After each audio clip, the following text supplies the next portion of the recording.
अभी 2-3 दिन पहले केंद्र सरकार ने सीए का कानून पास किया था।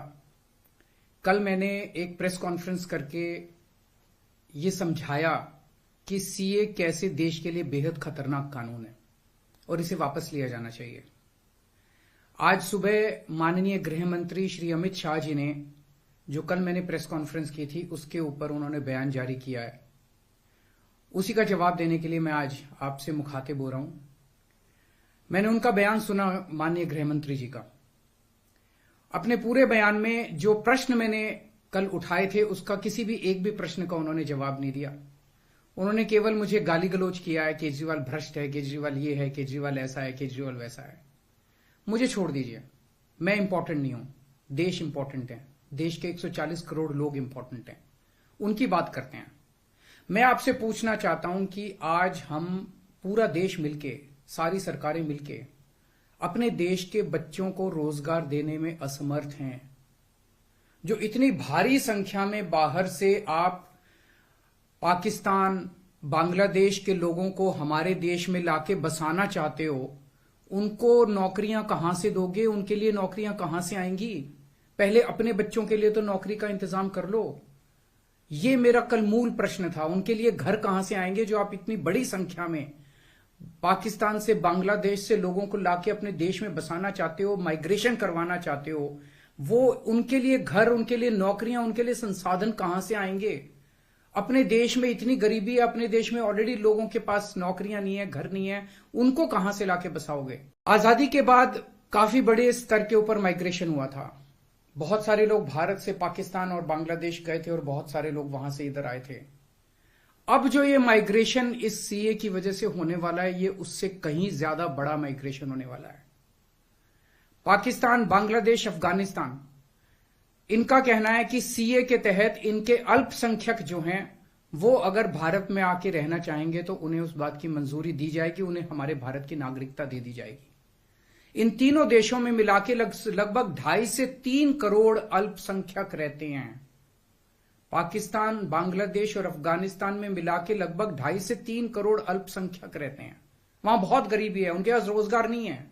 भारत में आना और भारत की नागरिकता मिलना उनके लिए तो बहुत बड़े सपने की तरह है। और अगर हमने भारत के दरवाजे खोल दिए, इतनी बड़ी संख्या में लोग आने वाले हैं जिसकी हम कल्पना भी नहीं कर सकते। इन 2.5-3 करोड़ लोगों में से अगर 1-1.5 करोड़ लोग भी आ गए तो कहां बसाया जाएगा उनको? क्या करेंगे उनका? ये मेरा प्रश्न था माननीय गृह मंत्री जी, जिसका जवाब आपने नहीं दिया। आपका यह कहना है कि 2014 से पहले के लोगों को, जो आ चुके 2014 से पहले, उनको बसाया जाएगा। मैं आपसे पूछना चाहता हूं, 2014 के बाद आना बंद हो गया? 2014 के बाद भी आ रहे हैं, अभी तक आ रहे हैं, रोज आ रहे हैं। तो अभी तक 2000 जो इलीगल माइग्रेंट आते थे, जो घुसपैठिए हमारे देश के अंदर आते थे, वो डरते थे कि अगर आ गए तो हमें निकाल देंगे, हमें पकड़ लेंगे, हमें जेल में डाल देंगे। उन्हें डर रहता था क्योंकि वो इलीगल थे।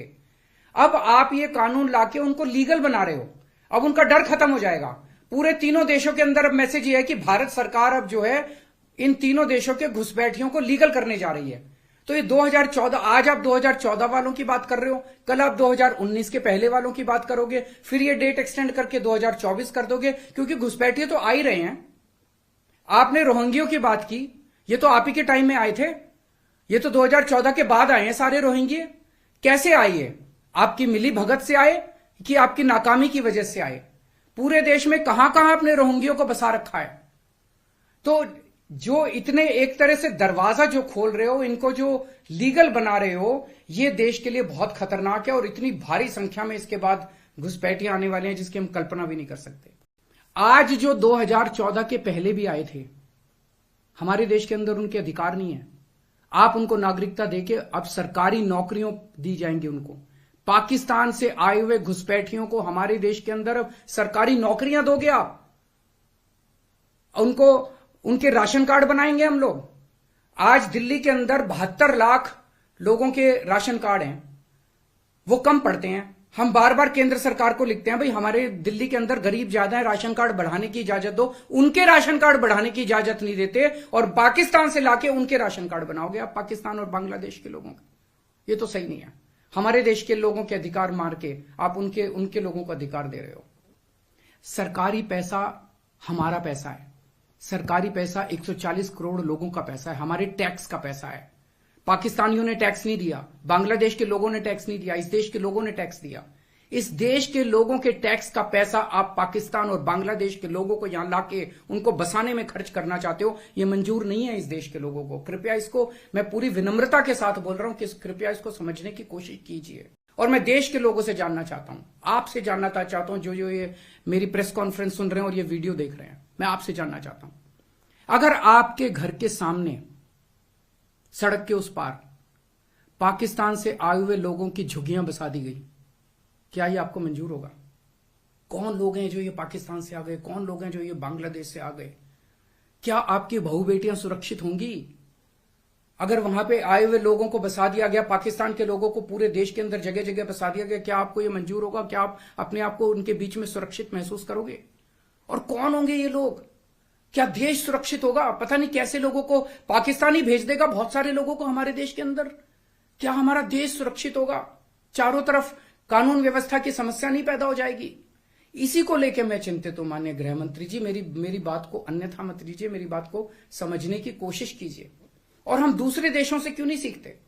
कनाडा का हाल देख लीजिए, क्या हो गया। विकसित देश होता था, उसने अपने दरवाजे खोले, पूरी दुनिया भर से लोग आ गए और अब वो माइग्रेशन बंद कर रहे हैं।